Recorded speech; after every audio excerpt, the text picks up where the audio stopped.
Hi, I'm Eugenia Lubrano Ganji of NOLA Real Estate Marketing, and welcome to the NOLA Real Estate Marketing Weekly Podcast. So today we have Tanya Wren with Wren Interactive. Tanya, could you tell us a little bit about what you're doing? We have been working on some new real estate agent packages to help agents with their social media marketing, and with some website design and some search options.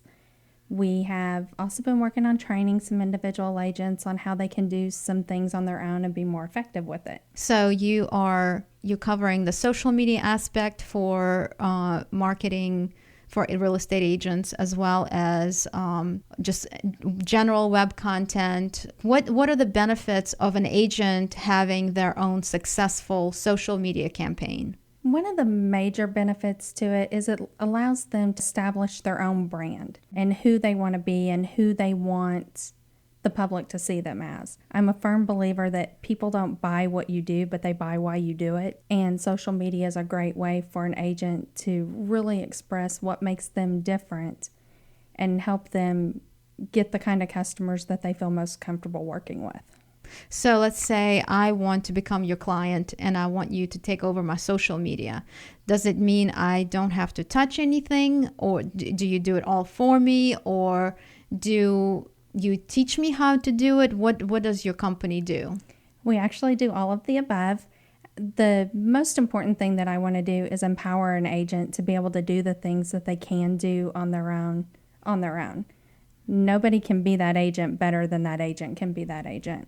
Most of the things that I like to do with an agent is more of a do-it-with-me type program, where I can work with them to help them establish the brand that they want to be and learn how to post things that are relevant and timely and that their audience is going to want to see, at the same time supplementing it with valuable content to position them as a real estate expert. What are some social media avenues that you're exploring with the agents and for the agents? We do a lot of Facebook. I've got a couple of agents where we've started using Instagram to showcase houses, and we've started using Pinterest to showcase certain areas and neighborhoods and cities.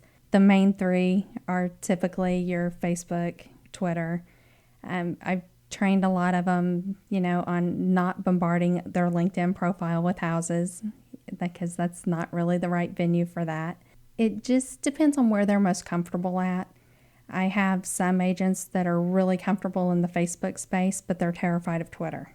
I have some agents that will Snapchat an entire open house. So a lot of it really is about finding out where their comfort zone is and who they want to reach. Who do they ideally, if all things were perfect in the world, who would they prefer to buy or sell a house for? And then we kind of tailor the marketing that we do to reach that person.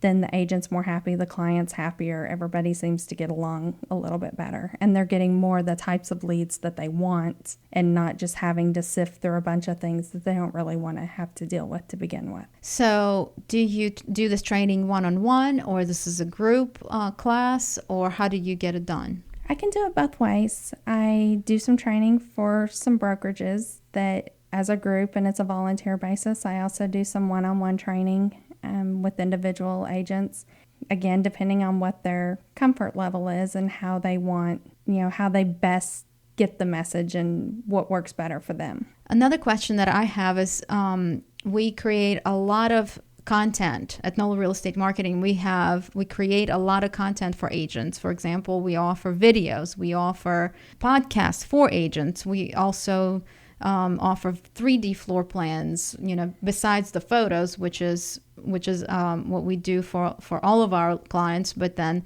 there's a lot of extra content that we create that they don't always know how to use. So what would you say is the best platform for, a lot of creative content?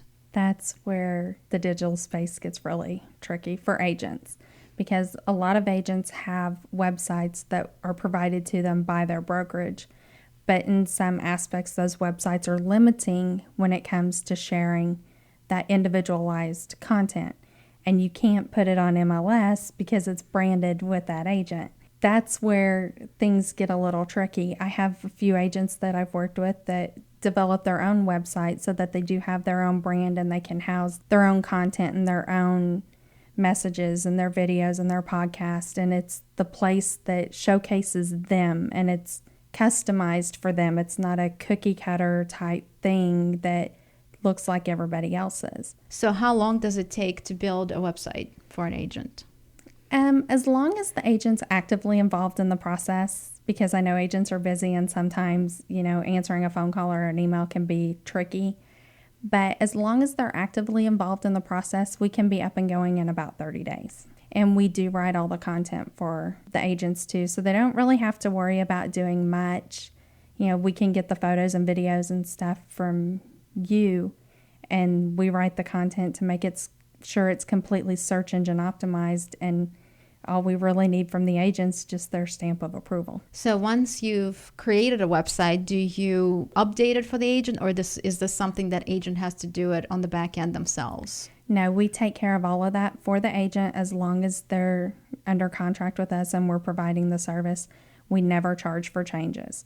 And what about the search engine optimization? Does that get constantly updated as well, or how does it work? It does. If it's part of the website, all of the on-page stuff is done through the content writing, and we update it as needed.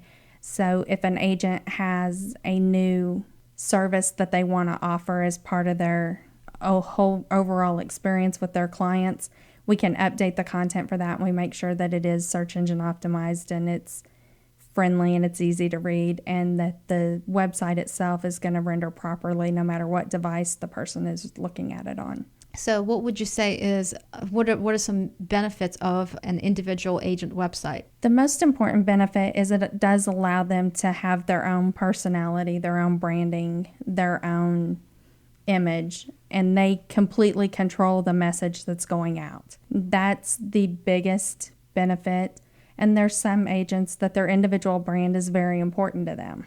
And this is just a way that they can showcase that individual brand. We've had a few agents ask us about building websites, which of course that's not something we do. We just create all the great content, and that's where we go to you to place that content and make it searchable for general public. But one of the most important features on an agent website is the search feature, is how they capture leads and how they attract visitors to their website. So how do you handle that feature on your websites? There are two ways that you can handle the search feature of an agent website. The simplest way is to link back to the agent's broker sponsored website and allow the search there.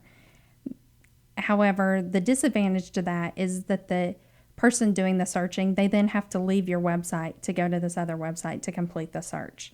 The other option is, if your broker allows it, you can put an IDX feed on your website. Now, ultimately, because of Jezrien rules, the broker is the one that is responsible for that feed.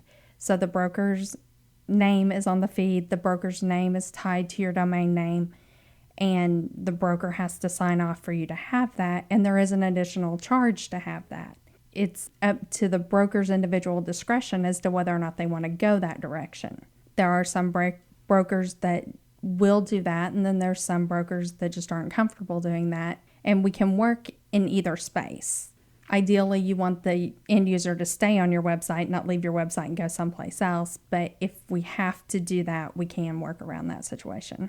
Great. I'm also a licensed agent, and Tanya is also a licensed agent, which is another great benefit to have her as a service provider, because she understands exactly how the system works and what is needed and what real estate agents need. So if I'm an agent and I'm looking to have the best social media website strategy out there, what are some must-haves in today's marketplace that you think an agent needs to have? Some must-haves: you have to have a Facebook page. You can't get around it. And you have to constantly be posting content to that Facebook page. What I tell some of the agents that I work with that have a Facebook page, but they haven't updated it in months, and I've seen some that haven't been updated since 2015, is having a social media resource, regardless of what it is, that you don't monitor and you don't pay attention to, is like having a phone you don't answer. You need to make sure that you're putting content out there, you're engaging with the people that come to your site, and you're publishing content that people actually want to see. You know, the agents I work with, I do caution them against constantly posting listing after listing after listing after listing, because not everybody is in the market to buy or sell a home right this second. But if you continue to post engaging content that they actually want to read and they want to look at and they want to engage with, then whenever they are in that market, they're more likely to come back to you. It's like, you know, the thing about don't post food all the time. You know, don't post constant listings all the time. You know, mix it up a little bit.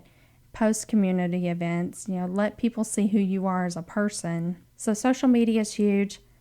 Some type of a tablet device like an iPad, those are almost a must-have. Now, when you talk about Facebook and you say, you know, making good content, creating good content and posting it, a couple years back, we all created our professional pages, and some people created their pages as an agent. Some people created a hyper-local page, just talking about community and events going on and content to attract people there. Do we want to post content, professional content, on a professional page only?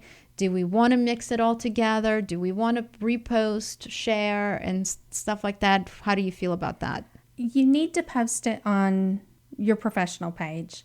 Personally, I feel like your professional page should be branded to you as the agent. I feel like when you post as an agent, but you do it under the guise of a community event, you lose that transparency factor. And you also lose some of your individual branding. I also think, though, that with Facebook's new rules of making it so hard to reach your audience, if you just post something, you're only going to reach about 1% of the people that like your page. So what I tell my agents to do is then take that post and share it from your personal page. Or if you do something with a business, or if you do something with an individual, get their permission and tag them in that post, because then your audience sees it, their audience sees it, and anybody connected to them as an individual will see it. It just helps extend your reach, because if you just post, you may have 300 fans on Facebook and maybe 10 will see what you actually post. So you have to try to train your audience into engaging with that content. And it's not enough just to like it. They need to comment, they need to share, they need to somehow be actively engaged in what you're doing. And the best way for you to do that is to post it on your business page and then turn around and share it on your personal page. Good. That's all good information. I did want to ask one last question. What would you say a person wanting to start a campaign with you, what would their starting budget be? We do not have any minimums. So everything we do have some packages that are put together that are based on things that in my 10-year experience with digital marketing, I know work well together. But I look more at what that agent's individual needs are and where their comfort level is. What are they willing to do on their own? So it can be as little as $50 a month or as much as $5,000 a month. It just depends on what they need and where they go. Everything I do is kind of custom based on the individual's needs.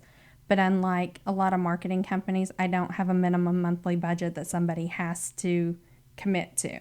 That's all great information, Tanya. Thank you so much. Can you tell us how to contact you? The best way would probably be to either call or text my cell phone. The number's 985-789-6553.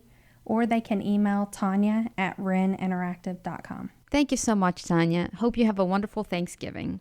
Next week, tune in for another helpful resource for agents. And for information about us, log on to nolaremarketing.com.